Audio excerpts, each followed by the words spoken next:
Hello, welcome back to Blender CC Live Noding. Let's continue with our cycles blending and mixing experiment. So let's just get started very quickly. Okay, this is default Blender render. We're gonna switch to cycles, and I'm just gonna use plain, maybe a box for simplicity, but we can change it to anything later.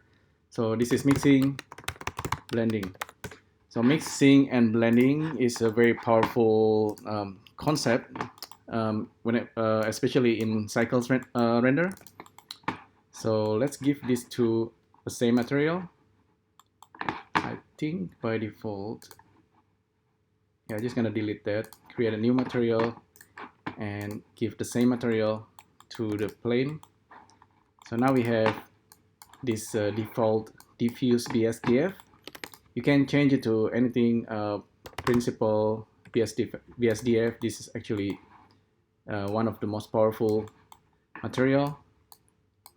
But the idea is that we can easily mix shader, and we can easily also mix RGB, or the color, or any kind of texture, whether it's procedural or non-procedural. So yeah, if we are using like this basic shader, let's create a lamp really quick. So we have diffuse, and if we render this, we get just a pure white shader, basic shader. We can start with mix RGB first. So we have this mix RGB with a lot of different options here. Later on, we're gonna look at linear light. This is actually quite powerful, but every single one of these blending modes is really powerful. Let's start with mix first. So let's try, like, pick two different color, plug it into the color. So now we have the blend between orange and blue, and we can adjust this factor, right? So this is as simple and basic as you can try hands on this. But of course, that's not very interesting. If you want to do more, this is where you want to use some kind of a texture, like a different kind of blending. And you want to use something like color ramp, and you probably want to use a texture coordinate. So now it's starting to get a little bit more intermediate, but not too bad. You see, you will see, for example, with generated, here we have 3 values coming out from generated. And that's something that we can separate using separate XYZ. And if we do it this way, we can pipe the X, for example, to color ramp, and this can go into the factor. So now let's try using different color. Just red and blue should be fine.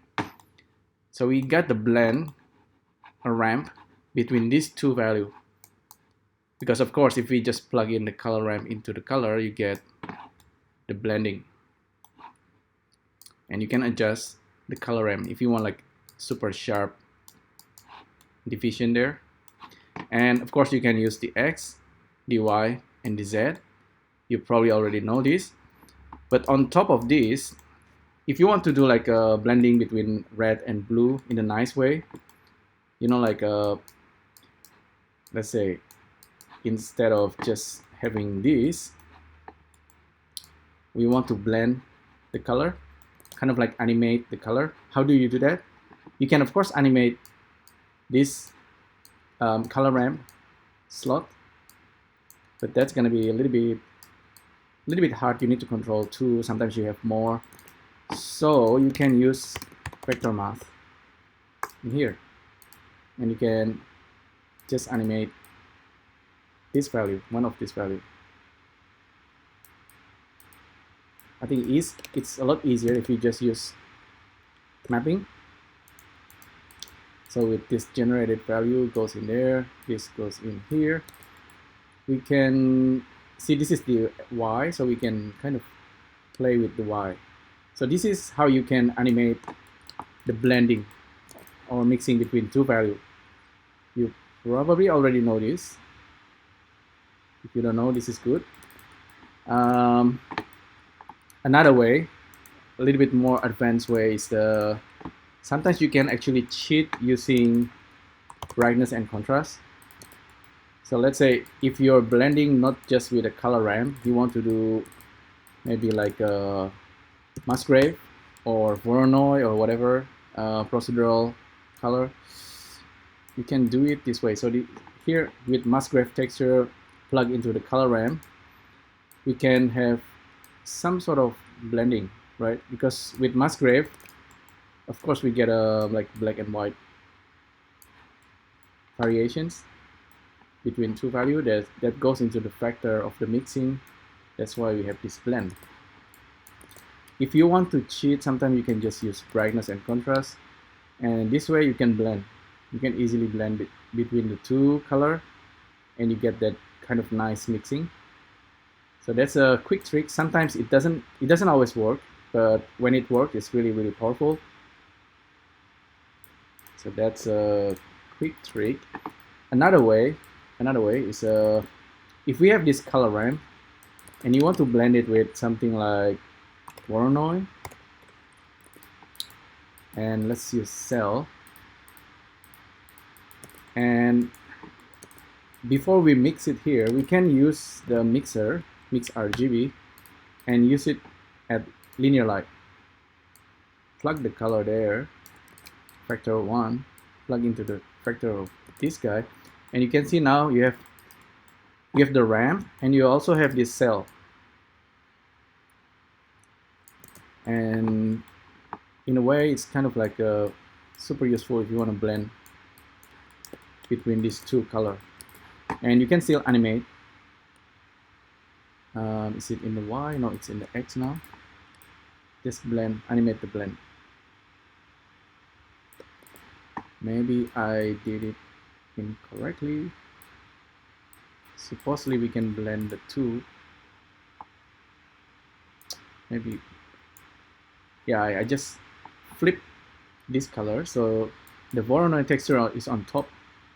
Now you can see the blend of color ramp has some kind of blending between the cell and just the simple basic color ramp.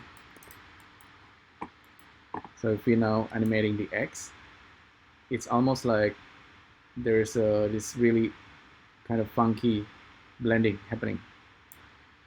Okay, so this of course works not just with a color.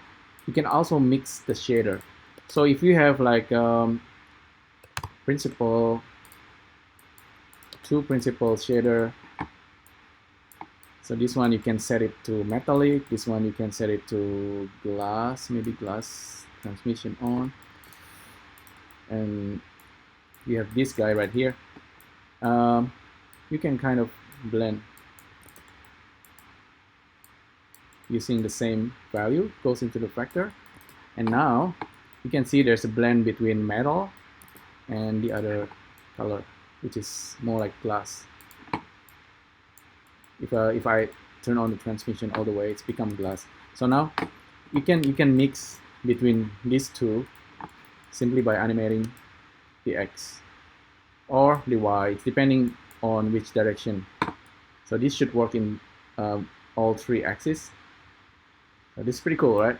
So yeah, that's a quick look at blending and mixing. Oh yeah, there's one more tips. If you keep working like this, sometimes there's a quick trick here. You can have two material output, and whichever is being selected or highlighted, it's gonna be the one that's running.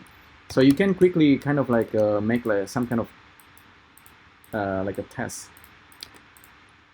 So if you have like two emissions and you play around with this mixer factor a lot, you sometimes want to do a switch.